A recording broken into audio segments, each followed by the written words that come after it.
So let me change the mood of the chat here, if you don't mind, just to get us move us from that point to another. So what I'd like to do is I'd like to address something real quick. Fred, who is my favorite superhero? Aquaman. Definitely Aquaman. Let's talk about Aquaman. Who's my favorite? Who's my favorite superhero? A man with a lot of money that no superpowers is I knew, Batman. I knew It's that Batman. I knew that you wouldn't answer correctly. So Batman. now I'm going to have to cut all of that stupid nonsense out. It's Batman.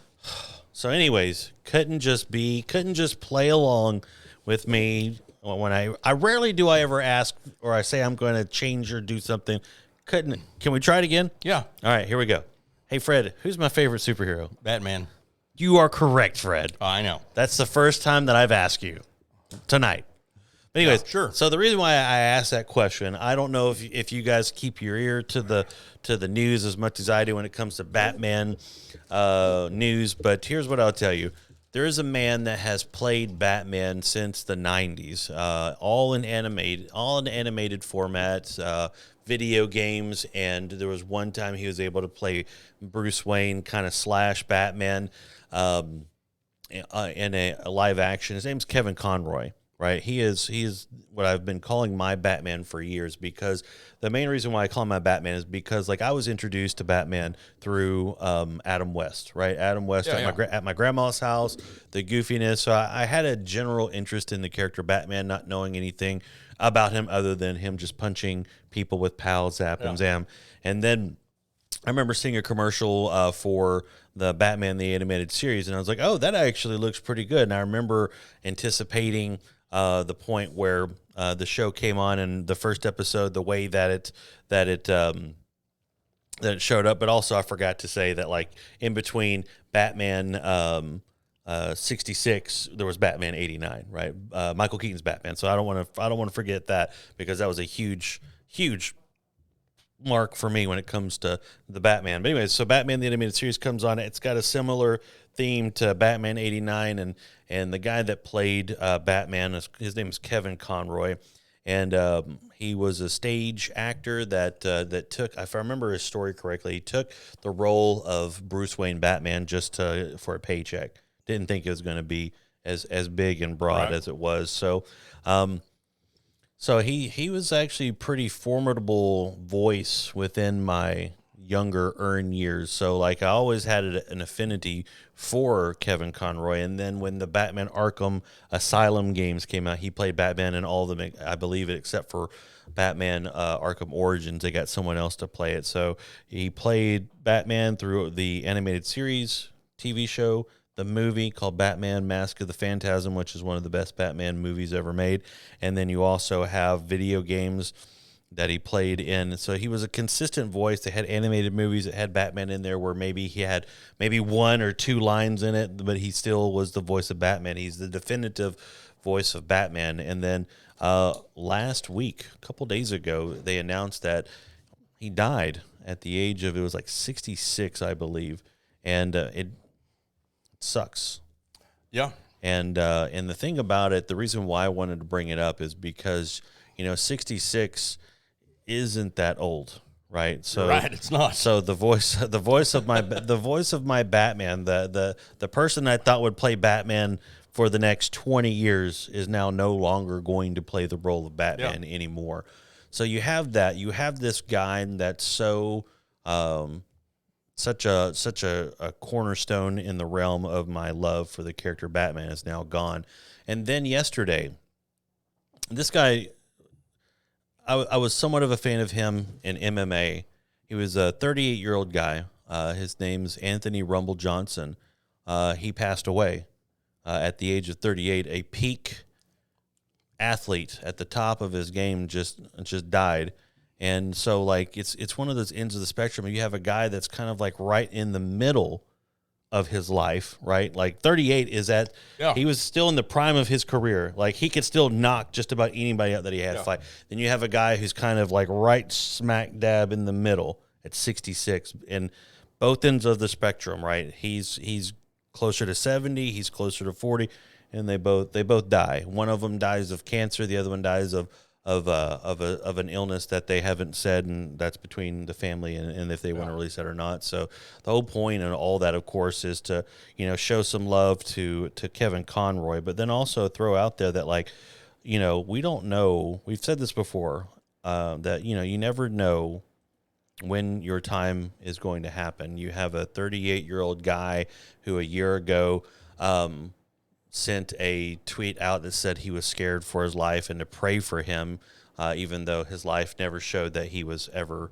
a Christian at all. And then you have Kevin Conroy, who is a openly gay actor who was a mouthpiece essentially for the left outside of his duties as Batman. So it just boils down to and Mark, yes, Christ is king. And what's up, Rabbit TV? How are you doing? So my whole point in bringing these two guys up is you have two ends of the spectrum. You have a guy that's in the prime of his athletic career, Right. that is brought down by an unspecified thing that he was fighting over. Apparently, he dropped a considerable amount of weight over the past year before he died. And then you have Kevin Conroy, who was cut down by cancer. And, both of these guys. And another thing is, I don't know if you see the thing that happened at the air show? Their crash? Yeah, so there were six, I'm assuming they were all men. I don't know who all died, but there were 6 men that woke up Saturday morning expecting to hop on a plane, entertain some people, and go home. And now they're in eternity. So All 6 of them died? yeah, it was horrific. Was it the Blue Angels? No, there was some big plane that the guy hit the tail end of the plane, and his plane just disintegrated, and the other one just went. Oh, wow. Yeah, it was pretty bad. So all 6 men, or men and women, I don't know who all was in there, they're all eternity, and these people are ends of the spectrum. You have one that's in entertainment, Kevin Conroy. You have one that entertained, through fighting and all that, and then you have people that flew planes, and it just all boils down to get right with God.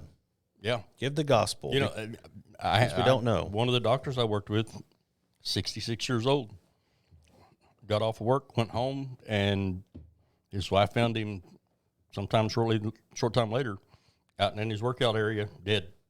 Well, Just right. So, like, if you're connected to us on Twitter, you'll see that I throw it out there a lot that, like, hey, don't make the stream consistently about games, right? You got to throw the gospel in there because you don't know. Like, 6 months ago, our buddy Harlem Knight was walking his dog, got hit by a car. He's in eternity. He was not expecting to be in eternity when he went to take his dog on a walk. So the whole point of all this is, give the gospel where you can, right? If you are a Christian, you should be doing that. That is a command that Christ gave us to do, is give the gospel. We say that it's not our job to convince anybody of anything, right? So our job is to give the gospel. Yep. What did the person say? Frank Turek said it today. Give the gospel and let God give the results. Yep. Or give the gospel and God will give the results, or get the results, something like that. But ultimately, the whole point of bringing that up is you just don't know, right? So you have all ends of the spectrum. You have a doctor, and even 5 years ago, that's the other thing, is our church that I go to is 4 years in existence, and yesterday was the 5-year anniversary of the reason that the church that I go to exists.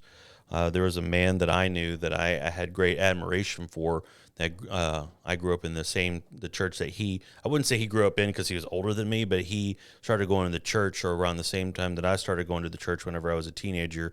He got his credentials through the church, and then when the previous pastor before him stepped down, he took over the church. But he was in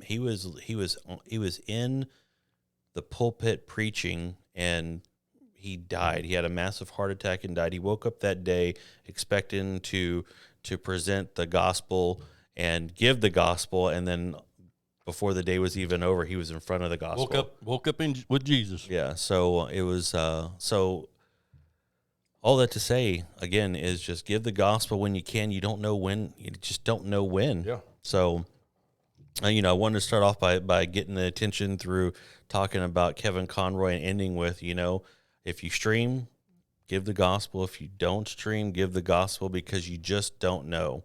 Because your people who, there may be somebody lurking, there may be somebody that the seed is planted, that the Holy Spirit will use someone else to water, Yeah. water everything, water that seed. So just keep trucking along, because Yeah. you just don't know, because you could be doing exactly what you need to do, driving your car, and another person makes a mistake, Yep. and you're done. Yep. You're done. Wear your seatbelt. Well, sometimes the seatbelt doesn't even matter, but ultimately the ultimate is the appeal to get out there and just give the gospel, Yeah. because we live in a world where we stream, we have communities and we have people that have bigger communities and smaller communities. We just don't know who is listening, who is lurking, Right. and that could be hearing the gospel for the first time or hearing the gospel maybe for the last time. We just don't know.